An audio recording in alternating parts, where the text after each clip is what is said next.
TV 999 news కి స్వాగతం. Bulletin ముందుగా హెడ్లైన్స్ చూద్దాం.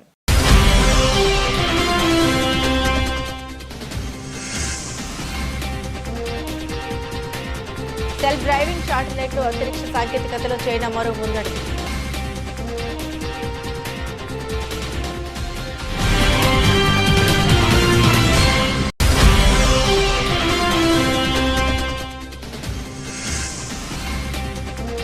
పార్లమెంట్ను కుదిపేస్తున్న అదాని వ్యవహారం. ఉభయ సభలు 12 గంటల వరకు వాయిదా.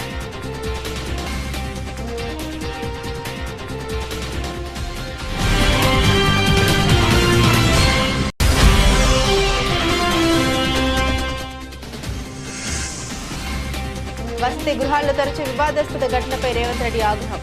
బాధ్యులపై వేటు వేరని కలెక్టర్కు ఆదేశాలు.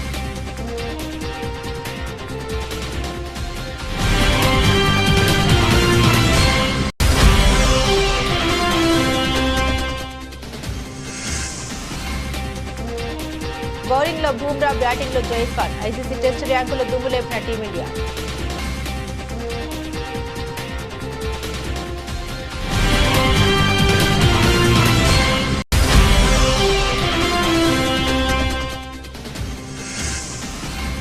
అందరినీ మిస్ అవుతున్నా బాధతో ఒక్కసారిగా కన్నీళ్లు వచ్చాయి. పుష్ప మెమరీస్ గుర్తు తెచ్చుకొని ఎమోషనల్ అయిన రష్మిక మందన.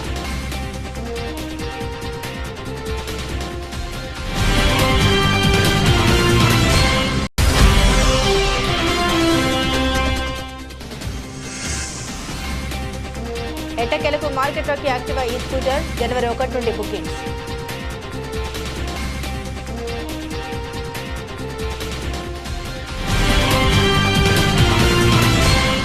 అంతరిక్ష సాంకేతికతలో చైనా మరో ముందడుగు వేసింది. ప్రపంచంలోనే మొదటిసారిగా సివై జయోజింగ్ 203, జయోజింగ్ 204 అనే 2 సెల్ఫ్ డ్రైవ్ ఉపగ్రహాల్ని రోదసిలోకి పంపించింది. China aerospace science and technology corporation CASC అనుబంధ సంస్థ అయిన Shanghai academy of spice flight technology SAST ఈ ఉపగ్రహాలను అభివృద్ధి చేసింది. జియోక్వాన్ ఉపగ్రహ ప్రయోగ కేంద్రం నుండి సోమవారం లాంగ్ మార్క్ 2C రాకెట్ ద్వారా వీటిని ప్రయోగించారు. భూమి నుండి ఎలాంటి జోక్యం లేకుండా వాటికవే మార్గాన్ని నిర్దేశించుకుని ప్రయాణించేలా మార్గాన్ని మార్చుకునేలా వీటిని తయారు చేశారు. ఈ ఉపగ్రహాలు సర్వే మ్యాపింగ్ కోసం పనిచేయనున్నాయి. నిర్దేశించిన పని పూర్తి చేసిన తర్వాత అత్యంత ఖచ్చితత్వంతో వాటికవే తిరిగి వాటి కక్షలోకి వస్తాయి. సాధారణ ఆప్టికల్ ఉపగ్రహాలు ఇన్ఫ్రారెడ్ లైట్లపై ఆధారపడి పనిచేస్తాయి. ఈ ఉపగ్రహాలు మాత్రం మైక్రోవేవ్ సిగ్నల్ ద్వారా పనిచేస్తాయి. దీంతో ఇవి మేఘాలు, పొగమంచు ఉన్నప్పుడు సర్వే మ్యాపింగ్ కోసం పనిచేయగలవు. రాత్రి పగలు వాతావరణంతో సంబంధం లేకుండా హై రిజల్యూషన్ ఫోటోలను తీయగలవు. ఉపగ్రహాల ద్వారా సర్వే మ్యాపింగ్ చేసే సాంకేతికతలో ఇది విప్లవాత్మకంగా మారొచ్చని చైనా శాస్త్రవేత్తలు భావిస్తున్నారు.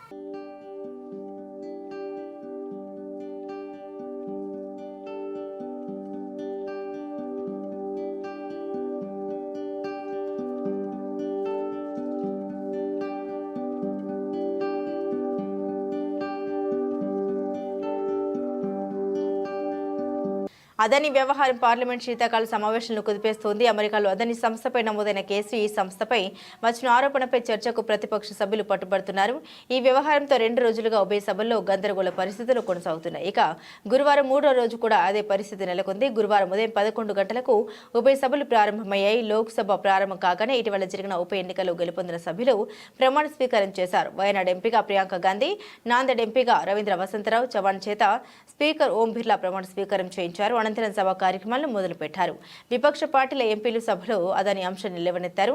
అదాని సంస్థపై నమోదైన కేసు, ఈ సంస్థపై వచ్చిన ఆరోపణపై చర్చకు ప్రతిపక్ష సభ్యులు డిమాండ్ చేశారు. ఈ మేరకు సభలో నినాదాలు చేయడంతో గందరగోళ పరిస్థితులు లేవనెత్తాయి.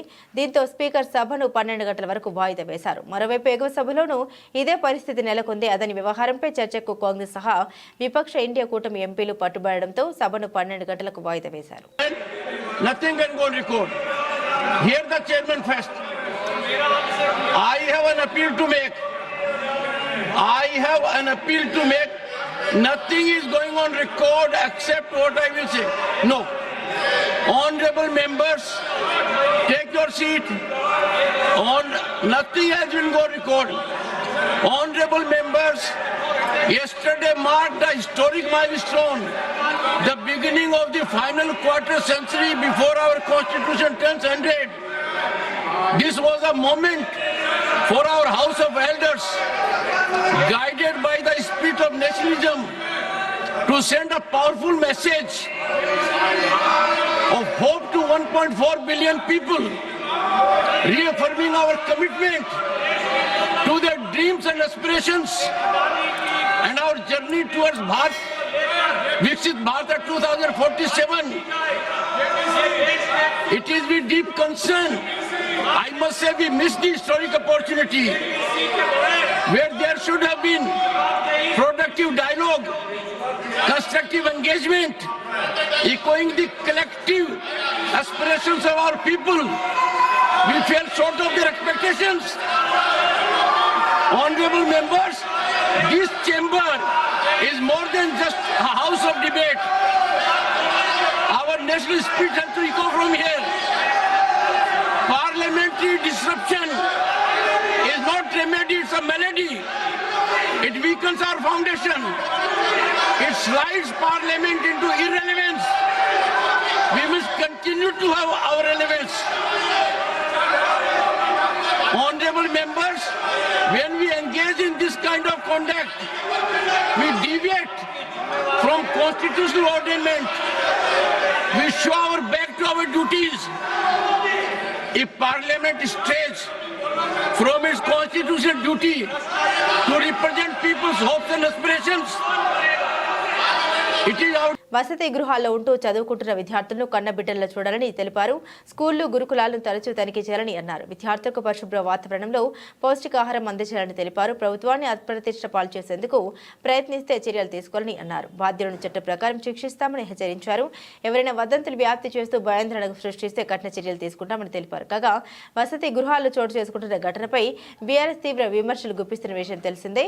వసతి గృహాల్లో తరచూ విద్యార్థులు ఆందోళనకు దిగుతున్నా ప్రభుత్వం చర్యలు తీసుకోవట్లేదని బీఆర్ఎస్ నేతలు అంటున్నారు. అదాని చాలా రాష్ట్రాల్లో అక్రమాలకు పాల్పడ్డారని ఏపీ కాంగ్రెస్ అధ్యక్షులు వైఎస్ షర్మిల ఆరోపించారు. భారతదేశంలో అతని అవినీతిని పట్టుకోలేకపోయారని తెలిపారు. ఈడీ, సిబిఐ వంటి దర్యాప్తు సంస్థలు ఆయన ఆధీనంలో ఉన్నాయని విమర్శలు చేశారు. దేశం పరువును అదాని, ఏపీ పరువును జగన్ తీసేలా అవినీతికి పాల్పడ్డారని ఆరోపించారు. రాజ్భవన్లో గవర్నర్ అబ్దుల్ నజీర్ను కలిసి షర్మిల అవినీతి పత్రం అందించారు. అదాని, జగన్ల మధ్య జరిగిన విద్యుత్ ఒప్పందాలపై చర్యలు తీసుకోవాలని కోరారు. 1750 కోట్లు జగన్ లంచాలు తీసుకున్నట్లు అమెరికా దర్యాప్తు సంస్థలు నిర్ధారణ చేసిన విషయాలను వివరించారు. అవినీతిలో చేసిన విద్యుత్ ఒప్పందాలు రద్దు చేసి వారిపై చర్యలు తీసుకోవాలని షర్మిల కోరారు. ఆధారాల సాక్ష్యాలతో అక్కడ ఛార్జ్ షీట్ కు సిద్ధమయ్యారు. ఈ అవినీతిపై కేంద్ర, రాష్ట్ర ప్రభుత్వాలు స్పందించకపోవడం విచారకరం. అదాని పేరే ప్రస్తావించే సాహసం సీఎం చంద్రబాబు చేయడం లేదు. ప్రధానమంత్రి నరేంద్ర మోదీతో జతకట్టి కూటమిలో ఉన్న చంద్రబాబు ఇక చర్యలు ఏం తీసుకుంటారు?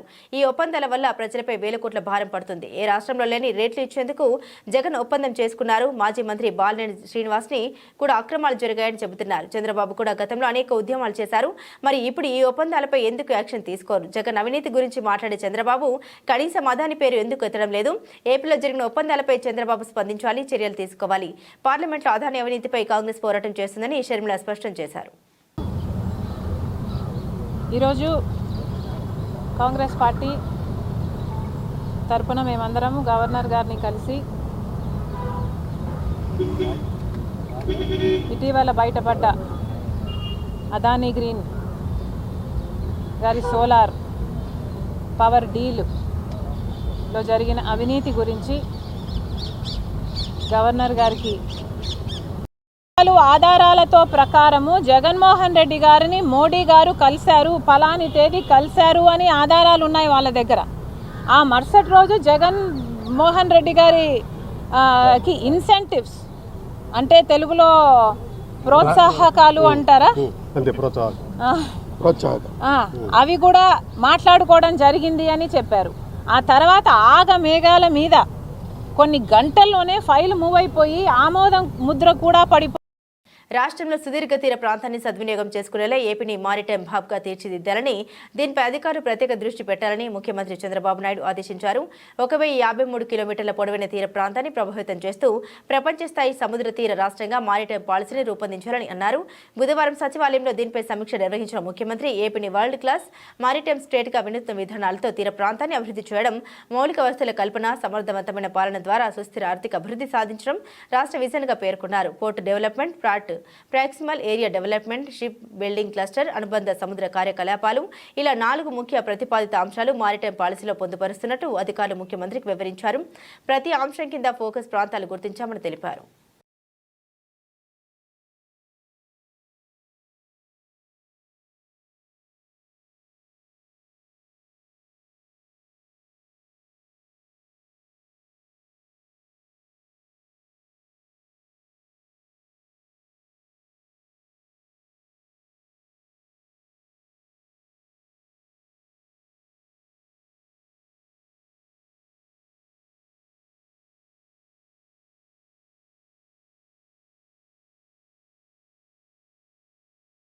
మంగళగిరి నియోజకవర్గం చిరావూరు, గుండెమెడ, దుగ్గిరాల మండలం, గోడవరు తెనాలి నియోజకవర్గం, వల్లభపురం, మున్నంగి, వేమూరు నియోజకవర్గం, కొల్లూరు, ఈపూరు, కాప్రా, జంపడి గ్రామాల్లో రోడ్డు వెంబడి ధాన్యం ఆరబోసిన రైతులతో మంత్రి మాట్లాడారు.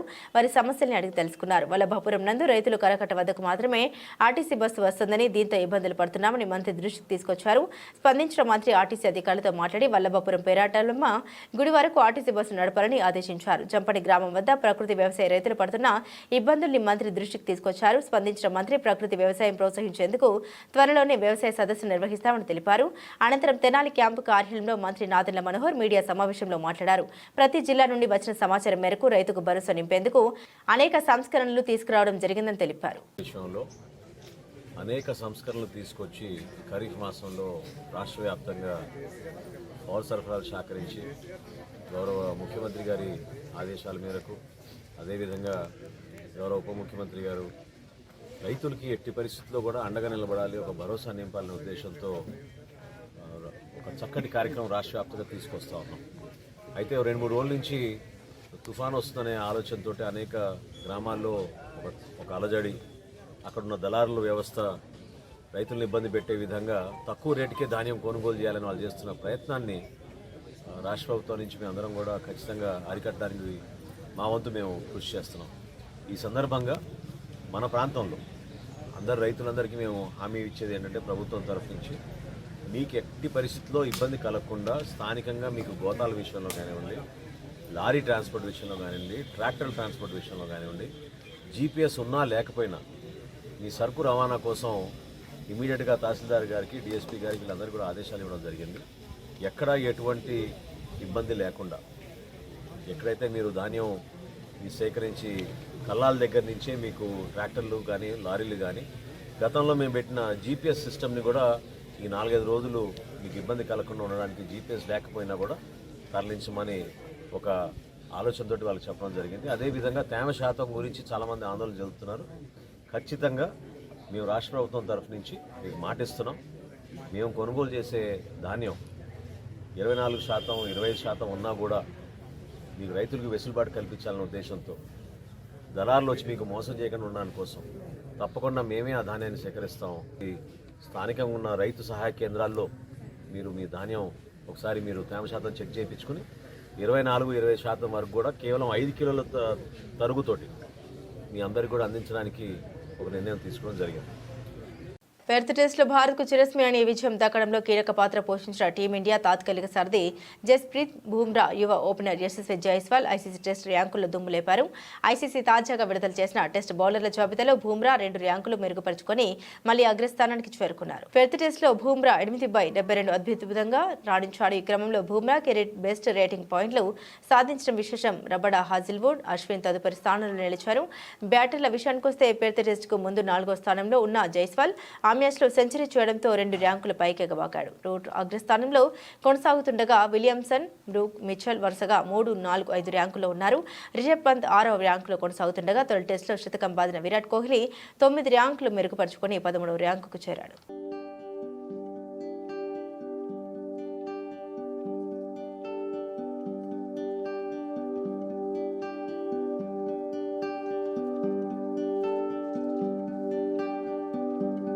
పుష్ప 2 షూటింగ్ ను గత సోమవారం రోజున ముగించిన విషయం తెలిసిందే. దాదాపు 2 సంవత్సరాలుగా సాగిన షూటింగ్ కు ఆ రోజు గుమ్మడికాయ కొట్టేశారు.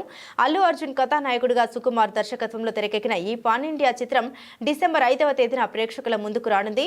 ఈ నేపథ్యంలోనే ఈ సినిమా షూటింగ్ తాలూకు జ్ఞాపకాలను తలుచుకుని ఉద్వేగానికి గురైంది కథానాయిక రష్మిక మందన. షూటింగ్ చివరి రోజు ఇక తను సెట్లోకి రాలేనని తెలిసి ఎమోషనల్ గా ఫీల్ అయ్యారని రష్మిక మందన తన ఇన్స్టాగ్రామ్ స్టోరీస్ లో పేర్కొంది. పుష్ప 2 షూటింగ్ ను గత సోమవారం రోజున ముగించిన విషయం తెలిసిందే. దాదాపు 2 సంవత్సరాలుగా సాగిన ఈ షూటింగ్ కు ఆ రోజు గుమ్మడికాయ కొట్టేశారు. అల్లు అర్జున్ కథానాయకుడిగా సుకుమార్ దర్శకత్వంలో తెరకెక్కిన ఈ పాన్ ఇండియా చిత్రం డిసెంబర్ 5వ తేదీన ప్రేక్షకుల ముందుకు రానుంది. ఈ నేపథ్యంలో ఈ సినిమా షూటింగ్ తాలూకు జ్ఞాపకాలను తలుచుకుని ఉద్వేగానికి గురైంది కథానాయిక రష్మిక మందన. షూటింగ్ చివరి రోజు ఇక తాను సెట్లోకి రాలేనని తెలిసి ఎమోషనల్ గా ఫీల్ అయ్యారని రష్మిక మందన తన ఇన్స్టాగ్రామ్ స్టోరీస్ లో పేర్కొంది. నవంబర్ 25 నా జీవితంలో భావోద్వేగ భరితమైన రోజు, షూటింగ్ చివరి రోజు అని తెలిసి చాలా బాధపడ్డాను. ఆఖరి రోజు ఓ స్పెషల్ సాంగ్ షూట్ చేశాం. రాత్రి వరకు సెట్లోనే ఉన్నా. గత 5 ఏళ్లుగా ఈ టీంతో కలిసి ప్రయాణం చేస్తున్నా కాబట్టి అది సెట్ లాగా అనిపించలేదు. అది నా ఇల్లులా మారింది. అప్పటి వరకు సినిమా కోసం పడిన కష్టం, షూట్ సమయంలోని ఎన్నో జ్ఞాపకాలు ఒకసారిగా కళ్ళ ముందు కదలాడాయి. షూటింగ్ పూర్తయిందనే సంతోషం ఓవైపు, సెట్ను విడిచిపోతున్నాననే బాధ మరోవైపు, ఇలా ఎన్నో భావోద్వేగాలతో నా మనసు నిండిపోయింది. టీం అందరినీ మిస్ అవుతున్నాననే బాధతో ఒకసారిగా కన్నీళ్ళొచ్చాయి. నేను చాలా రోజుల తర్వాత ఏడ్చాను. అలా ఎందుకు ఫీల్ అయ్యానో అర్థం కాలేదు. గొప్ప టీంతో పనిచేసినప్పుడు వారితో తెలియని అనుబంధం ఏర్పడుతుంది. ఆ ఫీలింగే నన్ను కదిలించింది అని రష్మిక తన పోస్ట్లో పేర్కొంది.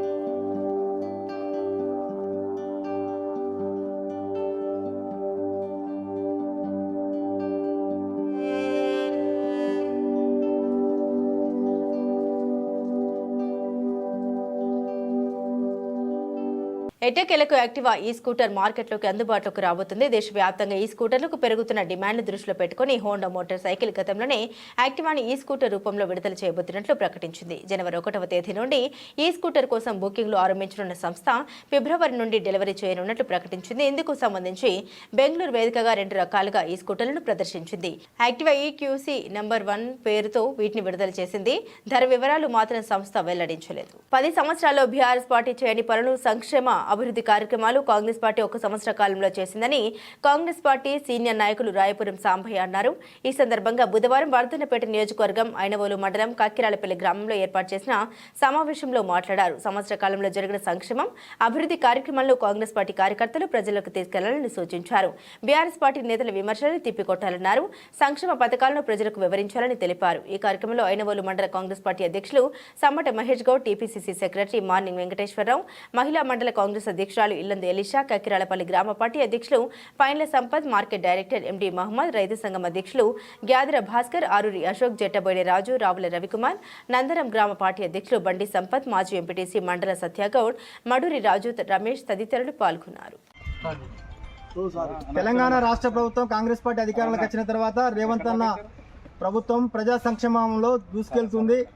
దానిలో భాగంగానే ఈ సంవత్సరము ఏదైతే అభివృద్ధి ఫలాలు చేసినామో, సంక్షేమ పథకాలు చేసినామో వాటి గురించి డిసెంబర్ 1వ తారీఖు నుంచి డిసెంబర్ 9వ తారీఖు వరకు విజయోత్సవ సభలు నిర్వహిస్తున్నారు. దానిలో వర్ధన్నపేట ఎమ్మెల్యే కేఆర్ నాగరాజు గారి ఆధ్వర్యంలో వర్ధన్నపేట నియోజకవర్గ ఐలోని మండలంలో మా మహేష్ గౌడ్ మండల కాంగ్రెస్ పార్టీ ఆధ్వర్యంలో ప్రతి గ్రామంలో మేము విజయోత్సవ సభలో పాల్గొని కాంగ్రెస్ పార్టీ ఈ సంవత్సరంలో చేసిన సంక్షేమ కార్యక్రమాలు, అభివృద్ధి కార్యక్రమాలను పెద్ద ఎత్తున ప్రజలకు తీసుకెళ్లి ప్రతి గ్రామంలో ప్రతి కుల సంఘాలు, ఎస్సీ, బీసీ, మైనార్టీ, మహిళా సంఘాలు అందరం కూడా ఈ కాంగ్రెస్ పార్టీ సంవత్సరం చేసిన ప్రతి ఇంటికి 200 యూనిట్ల ఉచిత విద్యుత్, ప్రతి ఇంటికి గ్యాస్ పథకం 500 రూపాయలకే, అలాగే మహిళలకు తెలంగాణ రాష్ట్రంలో ఉచిత బస్సు సౌకర్యం కల్పించిన కాంగ్రెస్ పార్టీ మాత్రమే ఇచ్చిన మాట నిలబెట్టుకున్నది.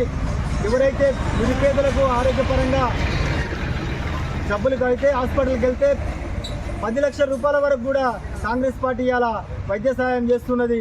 ఇవాళ 10 నెలల కాలంలోనే 53,000 ఉద్యోగాలు ఇచ్చిన ఘనత కాంగ్రెస్ పార్టీకి సాధ్యమైంది. గత 10 ఏళ్లలో ఒక ఉద్యోగం కూడా ఇవ్వని ఇవాళ బీఆర్ఎస్ పార్టీలు కాంగ్రెస్ పార్టీని విమర్శిస్తున్నారు. ఇవాళ తెలంగాణ రాష్ట్రంలో ఉన్న ప్రతి పల్లెలో ఉన్న కాంగ్రెస్ పార్టీ శ్రేణులు మన కాంగ్రెస్ పార్టీ ప్రభుత్వం యొక్క చేసిన సంక్షేమ పథకాలను మీరు ప్రజలకు పెద్ద ఎత్తున తీసుకెళ్లి బీఆర్ఎస్ పార్టీ 10 సంవత్సరాలు చేయని కార్యక్రమాలు ఇలా చేస్తున్నాము. వారి విమర్శలను తిప్పుకొట్టాలి. వారిని గ్రామాలలో కూడా రానియద్దు. మనము ఎప్పుడైతే నోరు విప్పమో, మనం ఎప్పుడైతే మనం చేసిన పనులు చెప్పమో ఆ బీఆర్ఎస్ వాళ్ళు చెప్పినయే నిజం అనుకుంటాను. ఇవాళ రైతులకు 2 లక్షల రుణమాఫీ, 18,000 కోట్ల రూపాయలు ఒకటే బడ్జెట్లో 22 లక్షల మందికి ఇచ్చిన ఘనత భారతదేశంలోనే ఏ ప్రభుత్వం కూడా చేయలేదు. అయినా కానీ ఎందుకో కాంగ్రెస్ పార్టీ శ్రేణులు నిశ్శబ్దంగా ఉండడం వలన ఇవాళ ప్రతిపక్షాలు చెప్పినే నిజం అనుకునే పరిస్థితి వచ్చింది. కాబట్టి ఈ సంవత్సరము కాలంలో మనం చేసిన అనేక సంక్షేమ పథకాలను ప్రజల వద్దకు తీసుకెళ్తున్నాము. దానిని మీరు పెద్ద ఎత్తున మేము భాగస్వాములు అవుతాము. కాంగ్రెస్ పార్టీ శ్రేణులు కూడా భాగస్వాములు కావాలని కోరుతున్నాం. ఇలా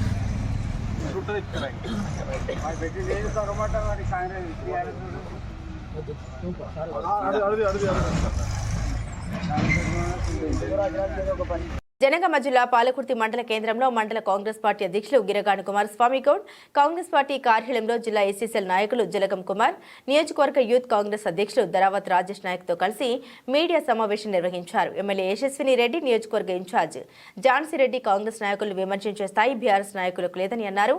40 సంవత్సరాలుగా ఎటువంటి రాజకీయాలతో సంబంధం లేకుండా విద్య, వైద్యం, ఉపాధి రంగాల్లో సేవలందిస్తున్న గొప్ప మనసున్న నాయకురాలు మా ఝాన్సీ అన్నారు. మా నాయకురాలపై దురుసుగా మాట్లాడితే చూస్తూ ఊరుకునేది లేదని హెచ్చరించారు.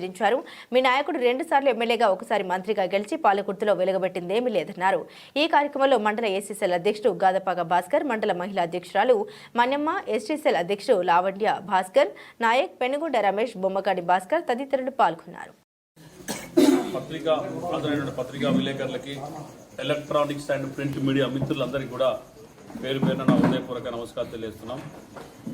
నిన్న ఇటీవల టీఆర్ఎస్ మండల పార్టీ అధ్యక్షుడు నవీన్ గారు దురుసు భాషతో మా మేడం గారి మీద మాట్లాడడం జరిగింది.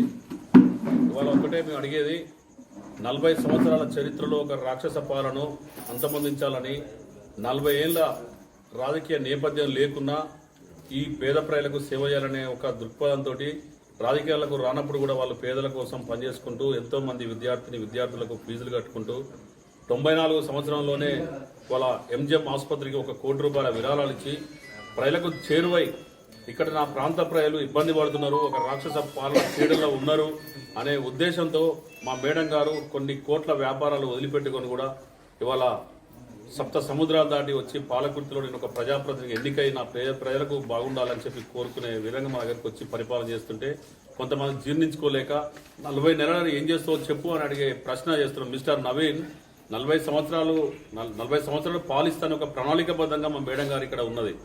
ఇవాళ 40 నెలలు ఏం చేస్తానే హక్కు కాదు. మీరు కనీసం మీ చేతుల 15 సంవత్సరాలు పెట్టడం జరిగింది. ఒకసారి ఎమ్మెల్యేగా, మరోసారి మంత్రిగా మీ దయాకర్ రావు గారు ఇక్కడ ఎన్ని అవినీతి అక్రమాలు చేసిండో ప్రజలందరికీ కూడా తెలుసు. ఇవాళ శ్రీనిధిలో ఏం చేసిండో అనేది కూడా ప్రజలందరికీ తెలుసు. ఇవాళ ఇవన్నీ తెలిసి కూడా ఇవాళ ఫోన్ ట్యాపింగ్ లో ఏం చేసినది కూడా తెలుసు. ఒక రాజకీయ నాయకుడు కూడా ఇవాళ స్వేచ్ఛ లేక ఎంతో మంది ఇవాళ మీరు ఇబ్బంది పడుతున్న సంగతి కూడా మనందరూ ప్రజలందరికీ తెలుసు. ఇవాళ కావాలని ప్రజలు ఇవాళ తీసి బండకేసి కొట్టినా మీకు ఇంకా బుద్ధి రావడం లేదు. ఇవాళ బీఆర్ఎస్ టీఆర్ఎస్ ఉనికి కోసం మీరు మండలంలో మీ పదవి ఉండాలంటే ఉనికి కోసమే మాట్లాడుతున్నారు తప్ప మీరు మనస్ఫూర్తిగా మాట్లాడుతున్న సంగతి మాకు కూడా తెలుసు. నువ్వు గతంలో ఎక్కడున్నావు, ఎక్కడ పనిచేసినావు, మా పార్టీలో ఓనమాలు నేర్చుకొని కాంగ్రెస్ పార్టీలో యూత్ కాంగ్రెస్ అధ్యక్షుడిగా నువ్వు నేర్చుకొని ఇవాళ నువ్వు టీఆర్ఎస్ పార్టీ మా పార్టీ విమర్శించే హక్కు నీకు లేదని చెప్పి ఈ సందర్భంగా మేము తెలియజేస్తున్నాం. ఇంకో విషయం ఏంటంటే ఇవాళ దయాకర్ రావు గారు మొసలి కన్నీరు గారుస్తున్నాడు సర్పంచ్, తాజా మాజీ సర్పంచ్ల మీద. అయ్యా, నువ్వు పంచాయతీరాజ్ మినిస్టర్ గా ఉన్నావు, నువ్వు శాఖలో ఉండి ఇవాళ రాష్ట్రంలో ఉండబడే సర్పంచులకు ఎంతో అన్యాయం జరిగి ఇవాళ బిల్లులు రాకుండా కూడా ఇవాళ ఉన్నదంటే అది నువ్వు కారణం కదా అని చెప్పి సందర్భంగా అడుగుతున్నాం. ఎందుకంటే దయాకర్ రావు గారు గుర్తించుకోవాలి, ఇవాళ సర్పంచ్లుగా ఉంటే ప్రజాప్రతినిధిగా ఉన్న ప్రతిపక్ష సర్పంచ్ల మీద నువ్వు కక్ష సాధింపు చేసిన సంగతి మా అందరూ మర్చిపోలేదు, ప్రజలు కూడా మర్చిపోలేదు. ఇవాళ ప్రజలు వాళ్ళు అన్ని కూడా తెలుసు కాబట్టి మీరు ఇవాళ అంటున్నారు సర్పంచ్లకు అన్యాయం జరుగుతుంది, వాళ్ళకి బిల్లులు తక్షణమే ఇవ్వాలని. అసలు నువ్వు ఎప్పుడు నువ్వేం చేసినావు అని చెప్పి దయాకర్ రావు మేము అడుగుతా ఉన్నాం. ఇవాళ ఇవన్నీ కూడా మీరు గమనించవలసిన అవసరం ఉన్నది. మీ ఉనికి కోసే పనిచేస్తున్నారు తప్ప మీరు తాపత్రయం అదే తప్ప వేరే ఉద్దేశం లేదు. ఇంకో విషయం ఏంటంటే డిసెంబర్ 1వ తేదీన హైదరాబాద్ లో పెద్ద ఎత్తున జరగబోయే మాలల సింహ గర్జన సభను విజయవంతం చేయడానికి, మాలల ఐక్యతను చాటడానికి గురువారం పర్వతగిరి మండలం గోపనపల్లి గ్రామంలో మాల కులస్తులు పెద్ద సంఖ్యలో పాల్గొని ప్రతి కుటుంబం నుండి 1 లేదా 2 పాల్గొని తోచిన ఆర్థిక సహాయం చేసి మాలజాతి గౌరవాన్ని, హక్కులను కాపాడుకుంటామని ప్రతిజ్ఞ చేశారు. రైతులు, యువకులు పెద్ద ఎత్తున తరలి వెళ్లి మాలల సింహ గర్జన సభను విజయవంతం చేయాలని పిలుపునిచ్చారు.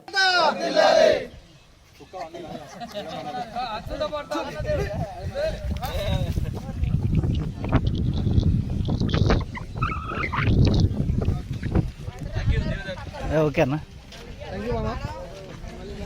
దిగుబడి అధికంగా వచ్చేందుకు రైతులు అధిక మోతాదులో రసాయనాలు వాడుతున్న నేపథ్యంలో సహజ సిద్ధమైన రసాయనాలు వాడి ఎరువులను తయారు చేయడం గొప్ప విషయమని Telangana agro industries chairman Ramulu అన్నారు. రంగారెడ్డి జిల్లా రాజేంద్రనగర్లోని అగ్రిహబ్లో పత్తి పంటలో నల్ల తామర పురుగును నాశనం చేసే జీపీ ఎవెన్యూ లైఫ్ సైన్సెస్ సంస్థ తయారు చేసిన త్రిప్ క్లియర్ మందును ఆయన చేతుల మీదుగా లాంచ్ చేశారు. ఎన్నో ఏళ్లు కష్టపడి నల్ల తామర పురుగును అందం చేసే త్రిప్ క్లియర్ మందును దేశంలోని మొదటిసారిగా తాము కనుగొన్నామని జీపీ ఎవెన్యూ సంస్థ వ్యవస్థాపకులు, శాస్త్రవేత్తలు డాక్టర్ నరేందర్, డాక్టర్ ప్రభాకర్లు స్పష్టం చేశారు. ఈ సహజ సిద్ధమైన ఎరువుల వల్ల రైతులకు దిగుబడి పెరిగి అన్నదాతల్ని గర్వంగా నిలబడేలా చేస్తుందని ధీమా వ్యక్తం చేశారు. తమకు అగ్రి హబ్ ఎంతో మేలు చేసిందని, తెలంగాణ ప్రభుత్వం మరింత మద్దతుగా నిలిస్తే మరిన్ని ఆవిష్కరణ రూపొందిస్తామని తప్పకుండా డిక్కీ తరఫుకి వెళ్ళి నేను ఈరోజు అందరి సమక్షంలో వీరిద్దరిని కూడా డిక్కీ అడాప్ట్ చేసుకుంటాను. గవర్నమెంట్ సపోర్ట్ ఏది కానీ మీరు ఆలోచించాల్సిన అవసరం లేదు. ప్రోడక్ట్ పైన రీసెర్చ్ పైన మీరు చేయండి. ఎందుకంటే చాలా సంతోషం. నేను ఫస్ట్ ఆఫ్ ఆల్ ఈ టీ హబ్ అగ్రి హబ్ వాళ్ళని అప్రిషియేట్ చేస్తున్నాను. ఎందుకంటే ఒక మంచి ఐడియాస్ ఉన్న వాళ్ళు చాలా మంది ఉన్నారు ఈ దేశంలో. కానీ ఆ ఐడియాస్ ఉన్న వాళ్ళని ఎంకరేజ్ చేసేటటువంటి వాతావరణము భారతదేశంలో ఇంకా పూర్తిగా రాలే. ఇప్పుడు వస్తుంది. ఎందుకంటే ఎంటర్ప్రినర్షిప్ మీద కానీ ఇన్నోవేషన్ మీద కానీ ఇప్పుడు చాలా మార్పులు నేను చూస్తూ ఉన్నాను. దేశమంతా తిరుగుతూ ఉంటాను, డిఫరెంట్ ఇన్స్టిట్యూట్స్ నేను విజిట్ చేస్తూ ఉంటాను. మా అబ్బాయి అమెరికాలో పిహెచ్డీ చేస్తున్నారు మెటీరియల్ సైన్స్ మీద. రెగ్యులర్గా మాట్లాడేటప్పుడు ఏం చెప్తారంటే, ఈరోజు మా ప్రొఫెసరు నన్ను ఇంటికి భోజనానికి పిలిచాడు అంటే మీరేంటే మిమ్మల్ని ఆయన ఎందుకు ఇంటికి పిలవాలా? ప్రొఫెసర్ స్కీమ్ ఎందుకుందో Ambedkar social innovation and incubation mission నుంచి ఆల్రెడీ మీకు గ్రాంట్ వచ్చింది. ఆ గ్రాంట్ వచ్చిన వాళ్లకు special type of funding to establish further factories అనేది కూడా అందులో పొందుపరచడం జరిగింది. సో చాలా తక్కువ రేట్ ఆఫ్ ఇంట్రెస్ట్, అంటే రేట్ ఆఫ్ 4% ఆఫ్ ఇంట్రెస్ట్. ఇంకా ఇట్లాంటి ప్రోడక్ట్స్ ఇంకా తగ్గించవచ్చు కూడా. మినిస్ట్రీ ఆఫ్ సోషల్ జస్టిస్ నుంచి మీకు వచ్చేటటువంటి అవకాశం ఉంటుంది. కాబట్టి మీరు ఇంకా ఇప్పటివరకు ఏదైతే జర్నీ చేశారో ఒక స్టేజ్, ఇక్కడ నుంచి చేరిపోయేటటువంటి జర్నీ చాలా గొప్ప జర్నీ. ఎందుకంటే ఎంతో మందికి ఇది ఉపయోగకరంగా ఉంటుంది, రైతులకు, తర్వాత ఎంతో మందికి ఇన్స్పిరేషన్గా ఉంటుంది, అండ్ వరల్డ్ వైడ్గా కూడా మీరు ఎక్స్పాండ్ కావడానికి అవకాశం ఉంటుంది. కాబట్టి అండ్ డెఫినెట్గా మీరు కష్టపడతారని నాకు తెలుసు. నేను మీ అందరినీ అబ్జర్వ్ చేస్తా ఉన్నాను. ఇంత ధైర్యంగా నేను అడాప్ట్ అనేటటువంటి పదాన్ని వాడినా. ఎందుకు అడాప్ట్ అనే పదం వాడినా అంటే, నా అబ్బాయిలో కూడా చూస్తుంటా, ఇద్దరు అబ్బాయిలు కూడా ఇలాంటి ఇన్నోవేషన్స్తో ఉన్నారు. సో మీకు కూడా కనెక్ట్ చేసిన నేను అవ్వాలని. ఎందుకంటే ఆ యొక్క బులెటిన్ ముగించే ముందు హెడ్లైన్స్ మరోసారి.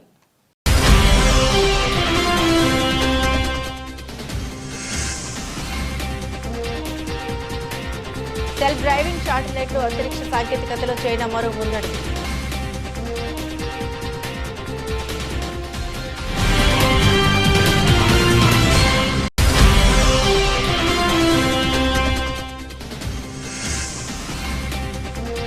పార్లమెంట్ను కుదిపేస్తున్న అదాని వ్యవహారం, ఉభయ సభలు 12 గంటల వరకు వాయిదా.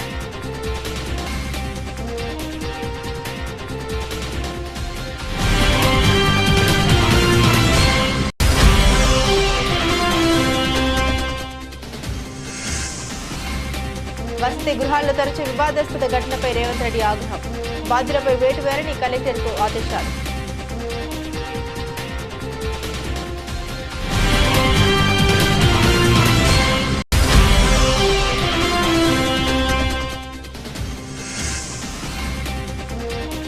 బౌలింగ్లో బూమ్రా, బ్యాటింగ్లో జైస్వాల్, ఐసీసీ టెస్ట్ ర్యాంకులో దుమ్ము లేపిన టీమిండియా.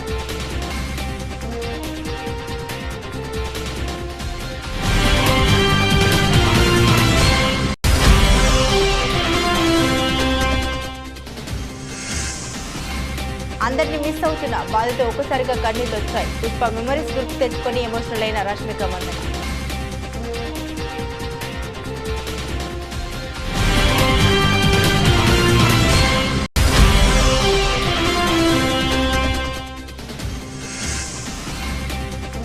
ఎట్టకేలకు మార్కెట్లోకి యాక్టివా ఈ స్కూటర్, జనవరి 1 నుండి బుకింగ్స్.